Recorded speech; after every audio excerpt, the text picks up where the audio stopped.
si Rosbert Copan. Magandang gabi po sa lahat ng Pilipinong hanggang ngayon umaasa pa rin sa transparency, accountability at justice para po sa malawakang korupsyon sa ating bansa. Hinahamon ko po ang Senado na muli niyo pong buksan ang investigasyon sa flood control at sasagutin namin lahat ng deliveries po sa inyo.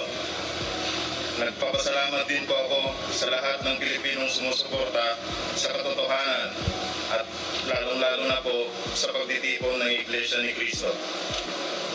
Mahalin po natin ang nag-iisa nating bayan. At muntik ko na pong makalimutan, Sir Matibag, Sir, huwag po kayong marites sa Brave 18. Dapat po ang iniimbestigahan ninyo yung korupsyon sa Pilipinas. Thank you po. Ako si Rene Boy Julian. Isa ako sa Brave 18. Taas ang nakikisa sa taong bayan sa aming isiniwalat na korupsyon o pagnanakaw sa pondo ng inang bayan.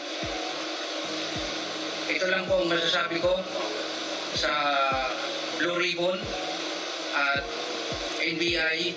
Sana po yung patas na investigasyon at handa po kami umarap kahit anong investigasyon. Yun lang po. Salamat. Magandang gabi po sa ating lahat. Ako si Former Sergeant Orbilio, 89550, Philippine Navy Marines. Ako ay taus-pusong nakikisa sa People's Rally na nagaganap ngayon sa ITSA Shrine. At ako'y naniniwala na ang pagsisiwalat ng katiwalian at korupsyon sa ating bansa ay nakasaad sa saligang batas ng Republika ng Pilipinas upang makamit natin ang kalayaan at kasarilan ng ating bansa. Magandang gabi, Pilipinas. Ako po si Romel Galapon, isa sa tinaguriang mga Brave 18, ay tahasang sumusuporta sa panawagan ng ating mga kapatid sa Iglesia ni Cristo na magkaroon ng transparency, accountability, justice, and peace sa ating bansa. Umaasa ko na sa panging ito, muling ipagpapatuloy ang naudlot naming paglalahad ng katotohanan sa pagnanakaw ng mga politiko sa kaban ng bayan. Mabuhay ang Iglesia ni Cristo, mabuhay ang Pilipinas. Maraming. Magandang gabi, Pilipinas. Ako si Johnny Buduan, isa sa Brave 18. Ako ay nakikiisa sa ating mga kababayan ngayon na nasa People Power Monument. Hinahamon ko ang Senado na muling buksan ang ating pinagkalaban na lantarang nakawan ng bayan. At sa ating ombudsman, sana po ay mag-imbestiga ng batas na walang kinikilingan. At maraming salamat. God bless. Magandang gabi sa ating lahat. Ako ay kabilang sa Brave 18. Mga kababayan, kaisa kami sa pananawagan na litisin ang mga dapat litisin, hindi ang mga nagsisiwalat ng katotohanan tungkol sa pagnanakaw sa kaban ng bayan. Ipakita natin na nagkakaisa tayo sa panawagan sa gobyerno na ikulong ang mga korap. Bangon Pilipinas! Sa ako sa INC na pumunta sa yaan, palo daw ako dahil pumunta ako sa rally, tapos walang magpapagawa sa mga shop ko dahil pumunta ako sa rally. Nakipagkaisa ako sa INC na pumunta sa rally sa panawagan na huwag baluktutin ang batas at panagutin yung mga dapat panagutin na nagnakaw sa kaban ng bayan. Alam nyo mga bossing, free po kayong mag-unfollow or hindi magpagawa sa mga shop ko dahil sarili nyo po yan. Sarili nyo pong desisyon yan. Kayo po yan. Wala pong pumipigil po sa inyo. Pero yung i-please ko po kayo na i-follow nyo ako, magpagawa kayo sa shop ko, hindi na ako sasama doon, nagkakamali po kayo. Makikipagkaisa po ako sa panawagan ng pamamahala namin na makipagkaisa doon sa rally dahil binabaluktot ng pamahalang ito ang batas natin. Sa anong paraan? 'Di ba? Nakikita nyo naman kung sino pa yung nag-iimbestiga na mapanagot yung mga nagnakaw ng kaban ng bayan natin sa flood control scandal na siya pa yung ipapakulong. Si Senator Marcoleta pa yung ipapakulong na nagsusulong na panagutin yung mga nagnakaw sa kaban ng bayan. Sino hindi magagalit doon? 'Di ba? Ang hindi lang magagalit doon siguro yung mga hindi nagbabayad ng tax.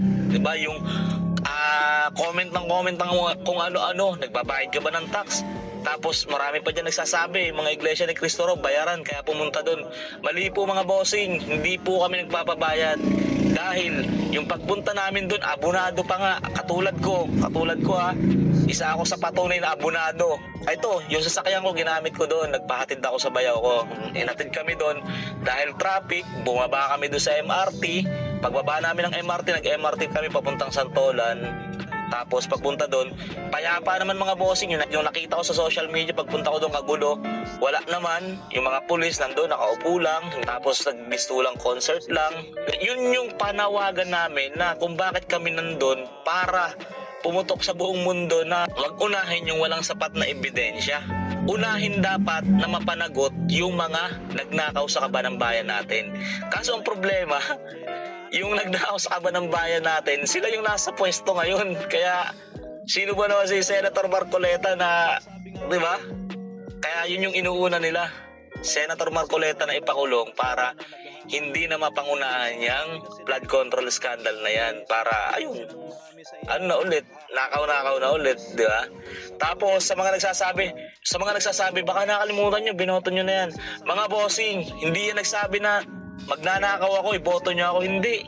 Maganda yung plataforma na pinakita niyan. Kasalanan ba namin nung nanalo yan, magnakaw yan? Diba? Kaya nga nandito kami. Kaso yung ibang hindi makapagkaisa. Provision ganito, provision ganito. Pare-parehas lang man tayo Siguro hindi ka nagbabayad ng tax, kaya ganyan yung tingin mo.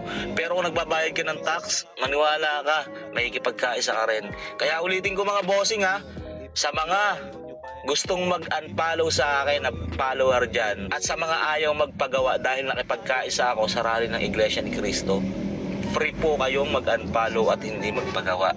Sa kadahilan ng ipagpapatuloy ko po ang pakikipagkaisa sa pamamahala namin sa panawagang huwag baluktutin ang batas at panagutin ang mga korap na nagnakaw sa kaban ng bayan natin. Mga bossing, maraming salamat sa lahat ng susuporta pa rin sa akin. Maraming salamat sa inyong lahat at sa nakaunawa na yun, syempre, punong-puno na mga Pilipino di ba? Punong-puno na sa corruption, punong-puno na yung mga nagbabayad ng tax, bayad tayo ng bayad, tapos ganun na, nakawin lang, di ba? Yun, maraming salamat mga bossing, yun lang. At kung mag-unfollow ka at hindi mo nagustuhan yung mga ginagawa ko, free po kayo mag-unfollow. Maraming salamat po at yun, God bless po.